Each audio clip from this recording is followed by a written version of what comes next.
Thanks for checking out this movie review video. This is for the 2022 film Huesera, the Bone Woman. It's a Shudder exclusive, and it's coming to Shudder on Friday, May 12th. So this is a no spoiler review. Now, I will say off the top that this film actually had a lot of kind of feeling very close to a movie I just reviewed recently that's actually on Hulu. I think it's actually on Hulu when this review is going up, called Clock. So it feels like they share a lot of commonalities. I'm wondering if this is kind of more of a movement that may be going on within the horror genre. This might be a bit of a subgenre in its own, which is totally good.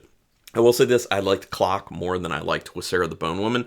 I had heard a lot of hype around this film, and I had some, decent hopes for it. I know that there was a cover story by Rue Morgue, which I have not read yet at this point, but I will, just to see what their take on the film was.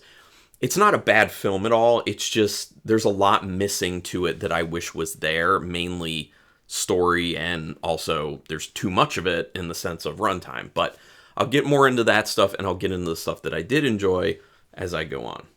Directed by Michelle Garza Cervera. They have a few feature credits. Written by Cervera and Abia Castillo. This is a Spanish language film, so just a heads up to anyone who may have issues with reading subtitles. This film is subtitled entirely. Again, Shudder exclusive, coming Friday, May 12th. Synopsis. I don't want to give too much away. I never like to, so it's just going to be like a sentence or two. It's about a woman who has become pregnant, and she's kind of going through this feeling of like what is going on with life, and trying to struggle between like who she used to be, who she thinks she is, and who she will need to be with her new life. And there's obviously a horror element to it, and I'm not going to tell you how that comes into play, because that should be the biggest surprise, is the horror element to it. So that's my little synopsis. It starts very slow, but does a good job letting you understand who the main character is. I felt like that was one of its strengths, is you really understand the main character. You really kind of get into her skin. You feel what she's feeling. You're really going through what she's going through. And obviously that's great from a film standpoint, because it endears the viewer to that person even more so whenever they're in a situation of potential danger, or there's horror stuff going on that she's experiencing. It just kind of ups the stakes because people actually care. So that's pretty good. But I said in the beginning it's kind of slow. The whole film is actually pretty slow in my opinion, except a few moments here and there. You really do feel familial pressures from the main character's perspective. Again, really getting into the skin of the actual character. The whole familial pressures thing, that is also in the film Clock. And I think it was done in a very effective way, especially because I'm saying that like you can feel it. That says a lot about how that was developed. I just think that they did too much of it. They kind of spent too much time on trying to create that when they had already created it. They then kind of like trying to still nail some of this stuff down, and they really don't need to do that. Instead, they need to throw in more interest, a little more intricacy to the actual story itself. The other thing is that going to the pacing problem is when you have a film, you need to kind of put little breadcrumbs in there that kind of pique people's interest a lot, instead of just keeping it feeling like the same things are happening over and over again. This doesn't do a great job of doing that. Yes, those things are in there. Those little breadcrumbs do show up, but the pacing of them is not good. And it feels like the majority of it is kind of left for the end. Hence the big pacing issues. You do not have to wait too long for something creepy to happen. Now, unfortunately, it happens, and then you're feeling like you're waiting too long in order for it to happen again.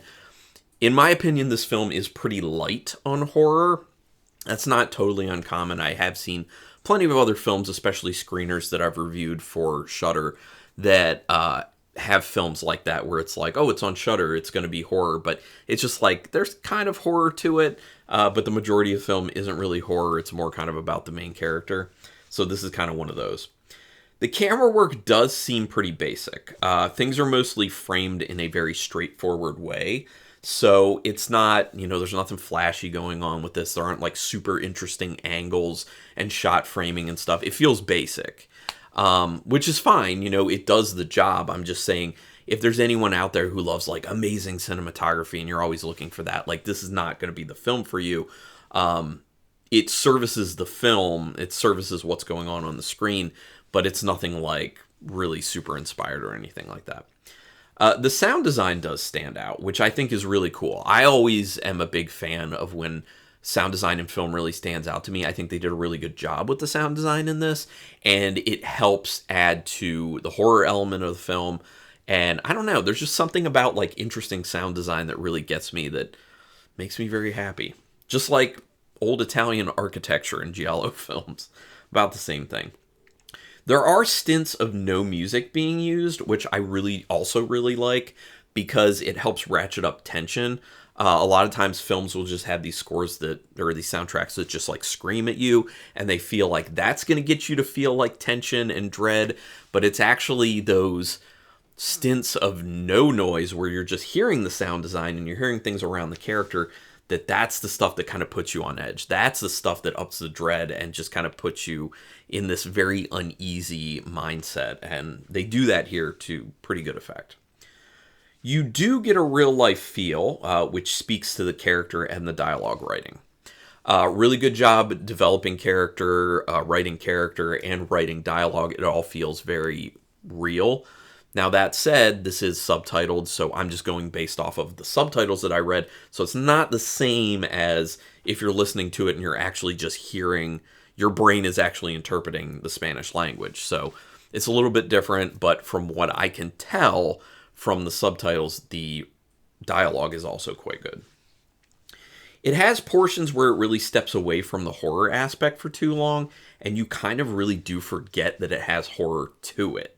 And that's one of the things is, I think it may just be an issue with the fact that like it's going on Shudder, so you just have that expectation that it's going to have a decent amount of horror. But just, if you're watching this, know that that's not what you're in for.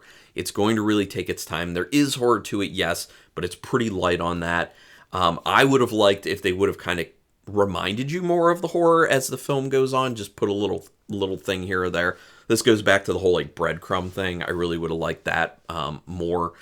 So that kind of speaks to like an issue with the storytelling aspect of it. Well, not even fully the storytelling, because the story told about the main character is pretty good. It's just kind of too drawn out with that aspect, and I just don't think the horror's integrated well enough, in my opinion. Yeah. I dig the soundtrack.